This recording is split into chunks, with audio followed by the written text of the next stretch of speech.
Chers amis, que la grâce et la bénédiction de Dieu viennent surabonder dans votre vie. Je vous salue au nom de notre Seigneur Jésus et je vous dis merci pour votre fidélité à ce programme.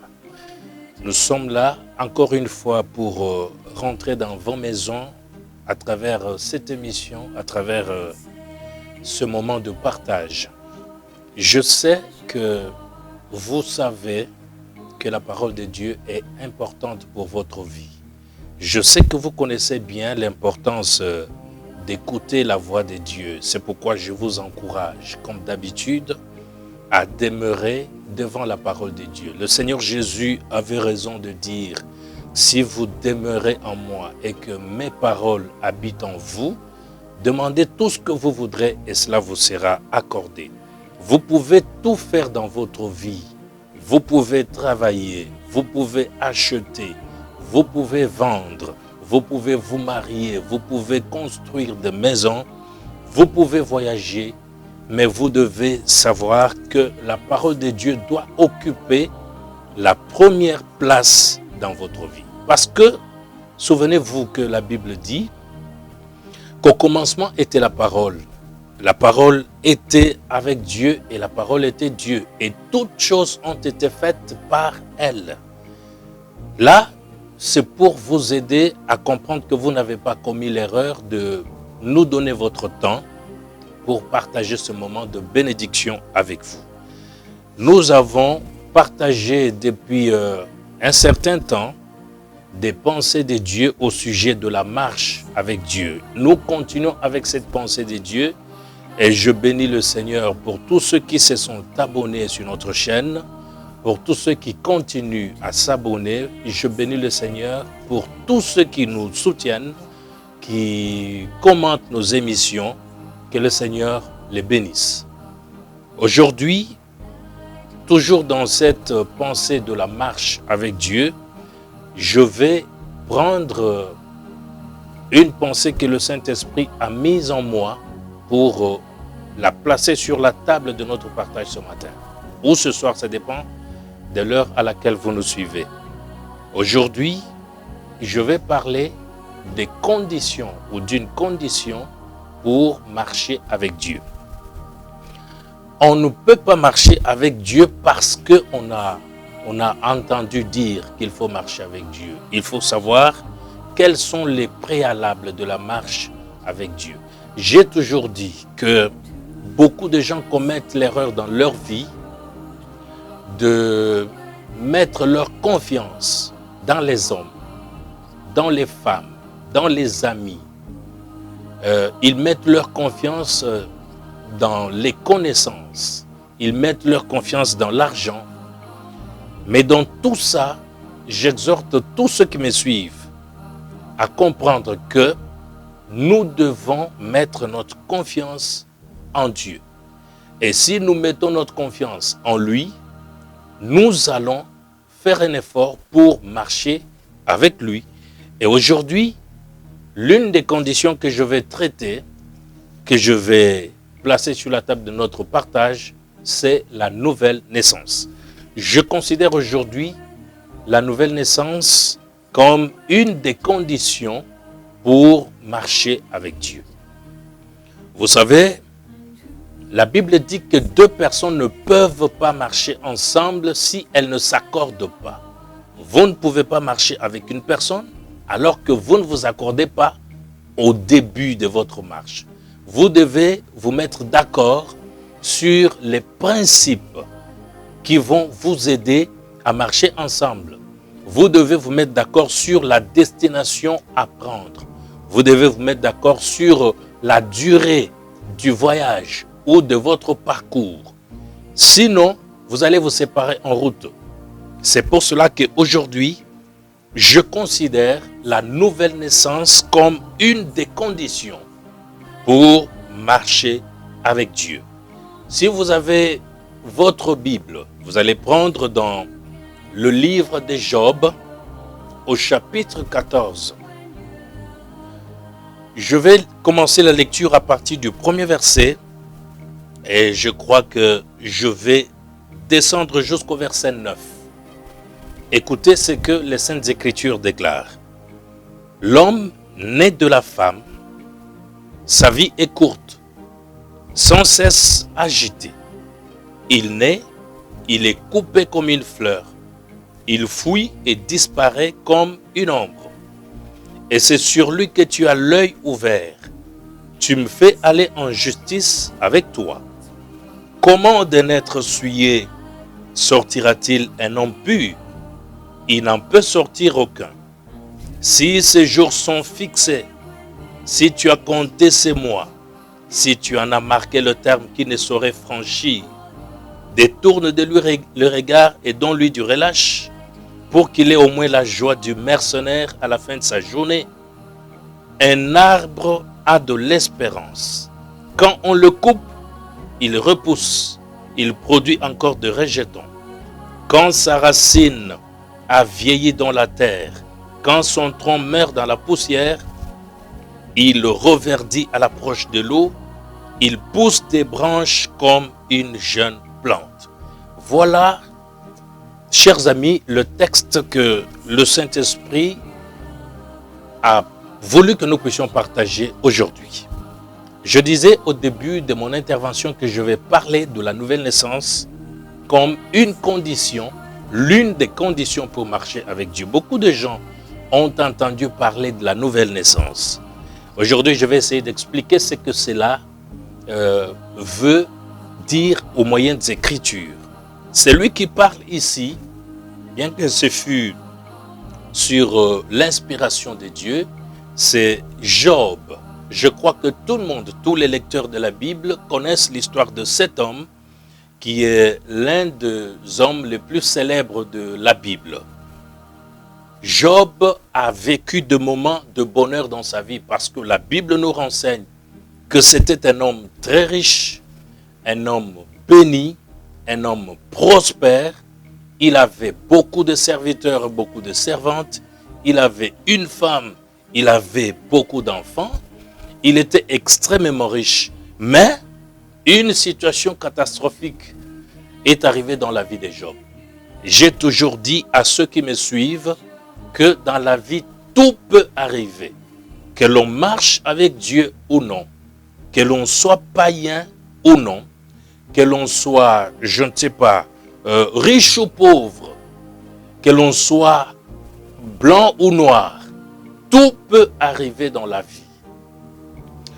C'est pour cela que la Bible dit au sujet des enfants d'Israël, Dieu leur avait dit, le pays que je vais vous donner en partage, c'est un pays de montagnes et de vallées. Vous pouvez monter, vous pouvez descendre. Tout peut arriver. Ici, nous voyons que dans la vie de Job, une situation catastrophique est arrivée. Job a perdu tout ce qu'il avait en un jour. Il a perdu des serviteurs, il a perdu des brebis, il a perdu des bœufs, il a perdu toute sa richesse. Il a même perdu les enfants. Mais ce que j'aime dans l'attitude de cet homme, c'est sa fidélité envers Dieu. Il était tellement fidèle à Dieu que le malheur qui est arrivé dans sa vie n'a pas brisé sa foi. Il est resté fidèle, il a dit, c'est l'Éternel qui a donné, c'est l'Éternel qui a repris, que le nom de l'Éternel soit béni. Il a compris qu'il ne pouvait pas se détacher de sa fidélité envers Dieu à cause du malheur qui était arrivé dans sa vie. Parce que, j'insiste sur cela, parce que beaucoup de gens, même de chrétiens, entre guillemets, qui se disent enfants de Dieu, qui se disent remplis du Saint-Esprit, ils prient parce que tout va bien, parce qu'ils ont du travail, parce qu'ils ont de l'argent, parce qu'ils sont en bonne santé, parce qu'ils ont une femme, parce qu'ils ont des enfants. Mais lorsque un malheur arrive, beaucoup de gens faiblissent dans leur foi. Ils abandonnent leur foi. Beaucoup peuvent même quitter leur église.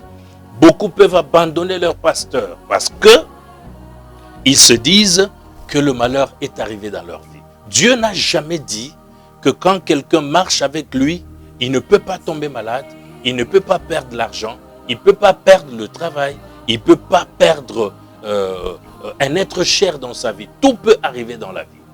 C'est pourquoi la Bible dit, rendez continuellement grâce à Dieu pour toutes choses. Là, écoutez ce que Job dit lorsqu'il a vécu des moments difficiles dans sa vie, et je crois que son inspiration, sa réflexion était inspirée de Dieu.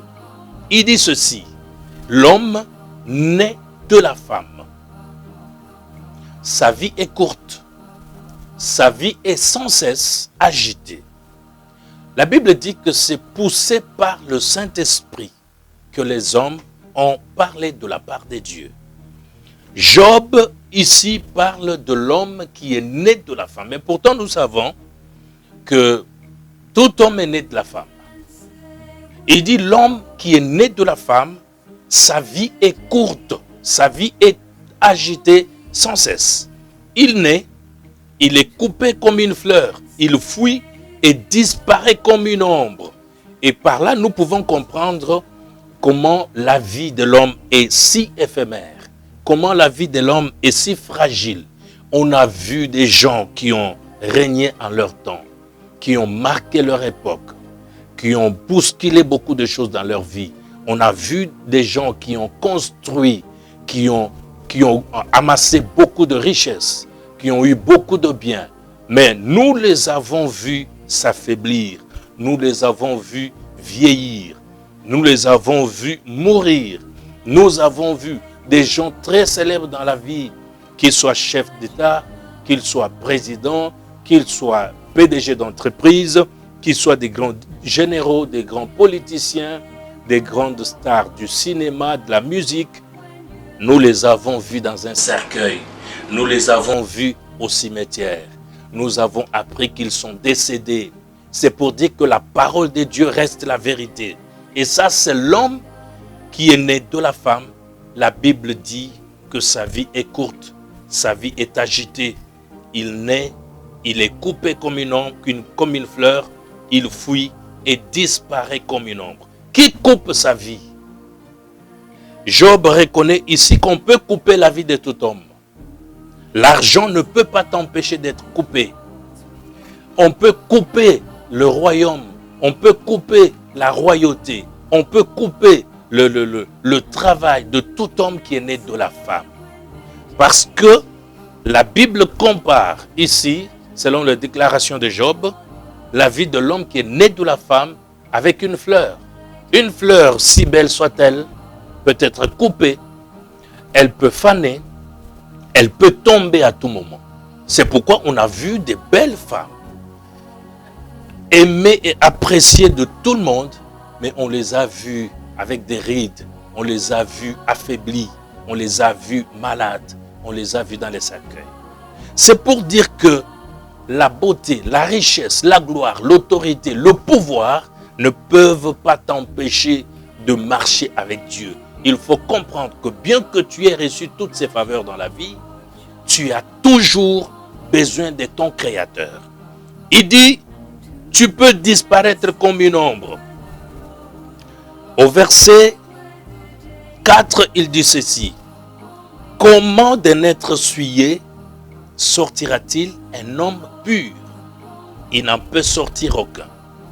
Un homme souillé ne peut pas engendrer un être pur.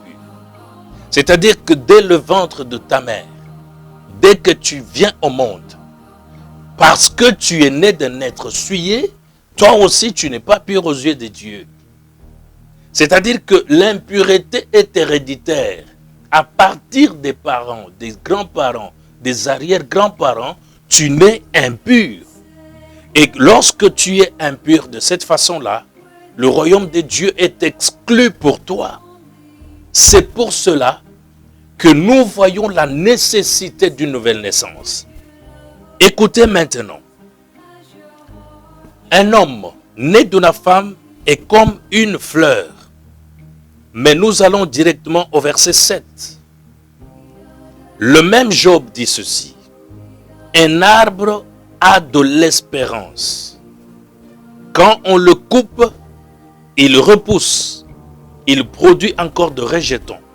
Quand sa racine a vieilli dans la terre, quand son tronc meurt dans la poussière, il reverdit à l'approche de l'eau, il pousse des branches comme une jeune plante. Là, c'est un message d'espoir. Il faut comprendre que lorsque tu es né de la femme, tu vas me poser la question, mais tout le monde est né de la femme? Oui, je sais ce que je dis. Lorsqu'on est né de la femme, on est comme une fleur, on peut être coupé à tout moment, un sorcier peut te tuer, un magicien peut te manger, un occultiste peut mettre fin à ta vie, quelqu'un peut aller au village et chercher une maladie contre toi, quelqu'un peut comploter contre toi, il t'empoisonne et il met fin à ta vie parce que tu es né de la femme. Mais la Bible nous montre ici une autre catégorie d'hommes et de femmes entre guillemets. C'est celle qui est décrite au verset 7. On dit un arbre. Tandis que l'homme qui est né de la femme, on dit qu'il est comme une fleur. Alors qu'il y a une autre catégorie d'hommes et de femmes qui ne sont pas nés de la femme. Là, c'est une catégorie que Job décrit ici comme un arbre. Il dit, un arbre a de l'espérance. Quand on le coupe, il repousse. C'est différent avec une fleur. Une fleur, quand on la coupe, c'est terminé. Elle ne repousse pas. Tandis qu'un arbre, quand on le coupe, il repousse. Il produit encore de rejetons. Et là, je donne un message d'espoir à cette deuxième catégorie de personnes.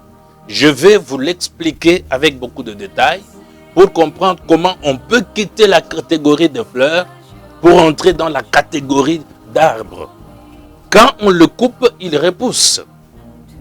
Il produit encore de rejetons. Quand sa racine a vieilli dans la terre, comme Sarah, qui était déjà vieille, quand son tronc meurt dans la poussière, il reverdit à l'approche de l'eau.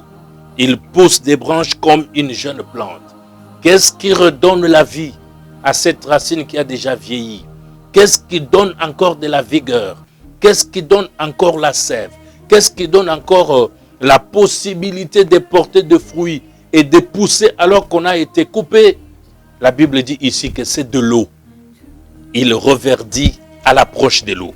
La première catégorie, c'est la fleur. Donc, l'homme qui est né de la femme.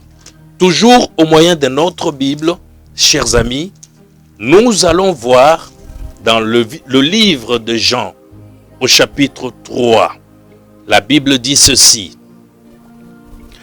Il eut un homme, je suis au verset 1, il eut un homme d'entre les pharisiens nommé Nicodème, un chef des Juifs, qui vint lui auprès de Jésus de nuit et lui dit, Rabbi, nous savons que tu es un docteur venu de Dieu, car personne ne peut faire ce miracle que tu fais si Dieu n'est avec lui.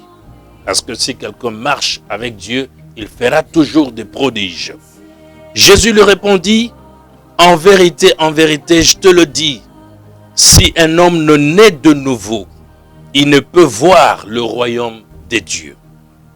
Nicodème lui dit, comment un homme peut-il naître quand il est vieux? Peut-il rentrer dans le sein de sa mère et naître? Jésus répondit, en vérité, je te le dis, si un homme ne naît d'eau et d'esprit, il ne peut entrer dans le royaume de Dieu. Ce qui est né de la chair est chair, et ce qui est né de l'esprit est esprit. Ne t'étonne pas que je t'ai dit, il faut que vous naissiez de nouveau. Le vent souffle où il veut, et tu en entends le bruit, mais tu ne sais d'où il vient ni où il va. Il en est ainsi de tout homme qui est né de l'esprit.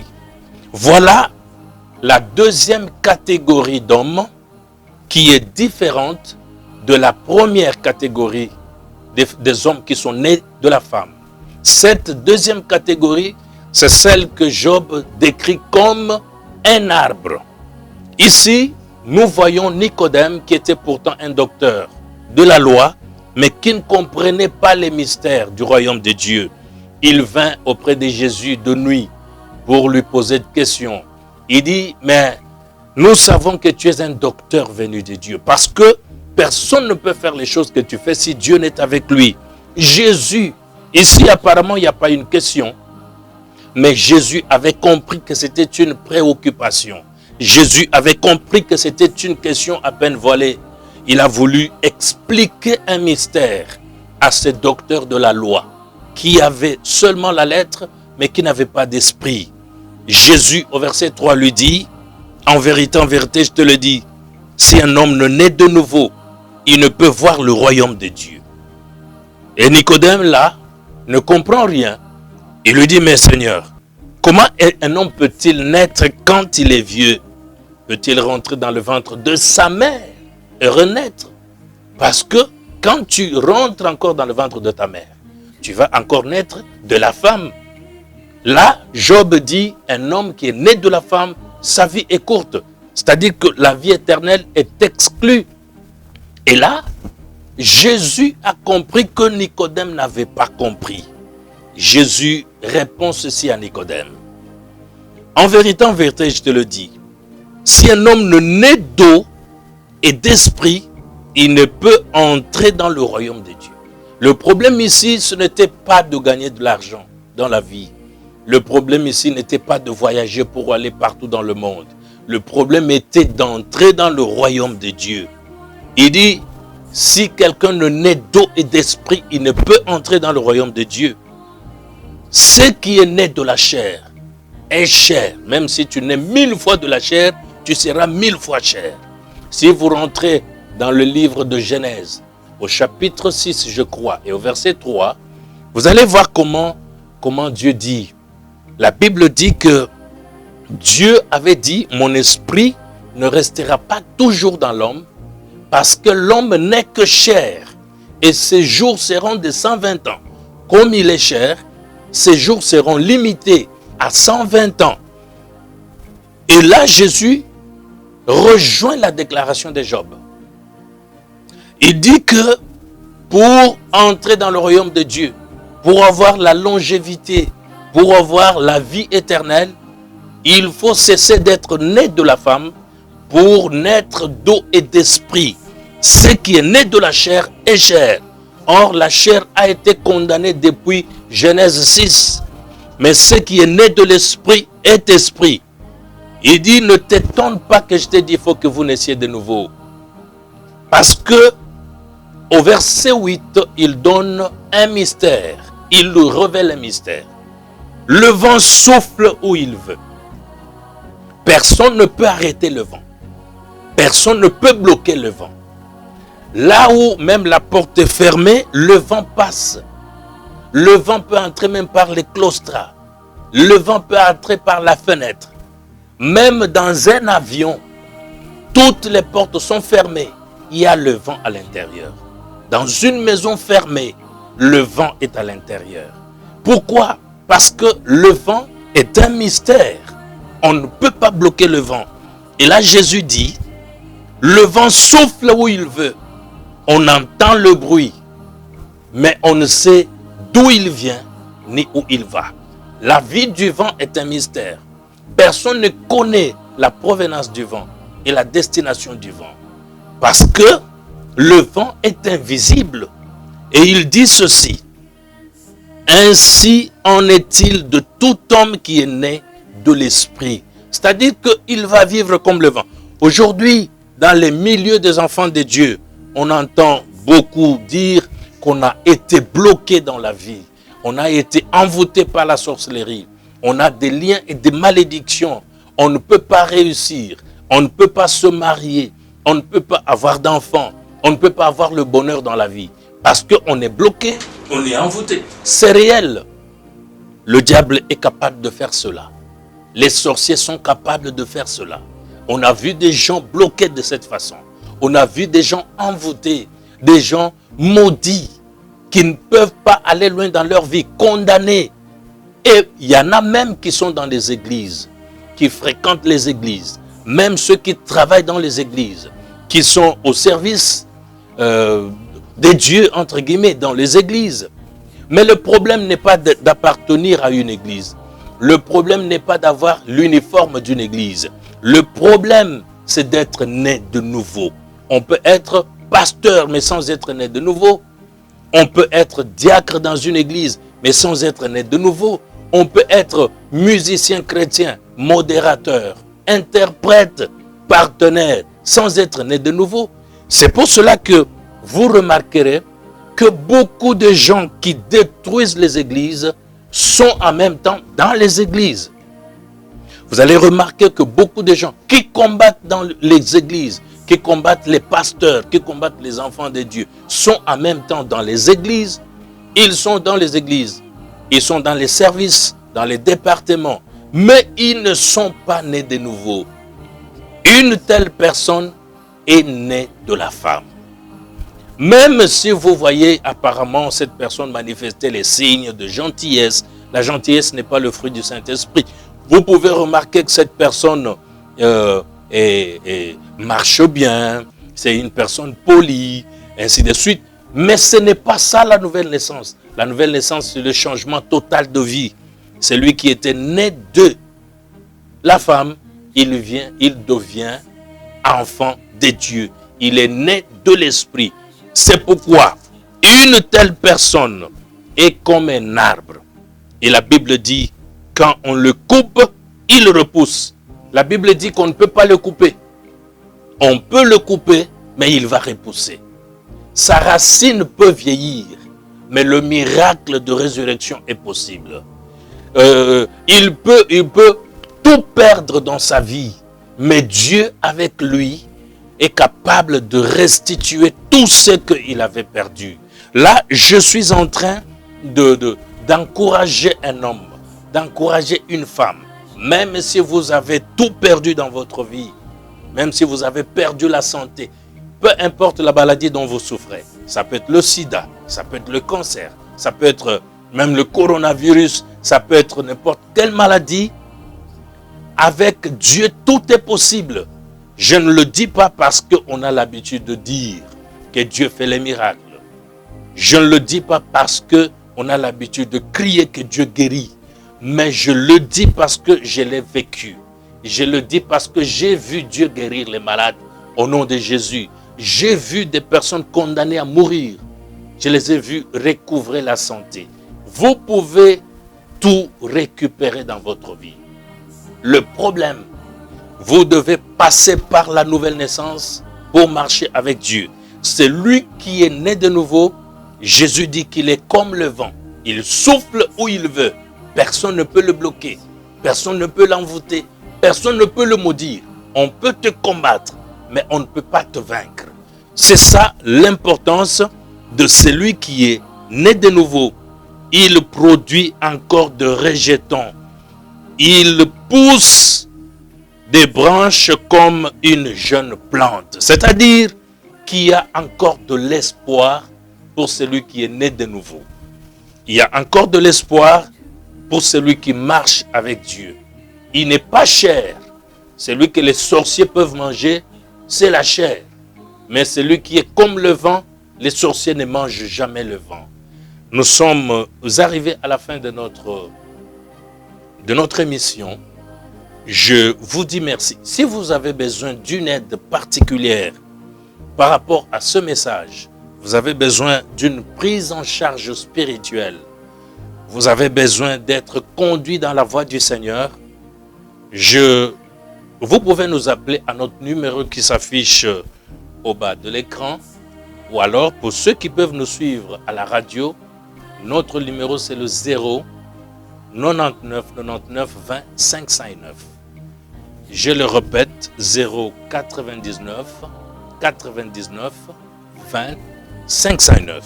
C'était votre ami, le docteur Joseph Bapechi.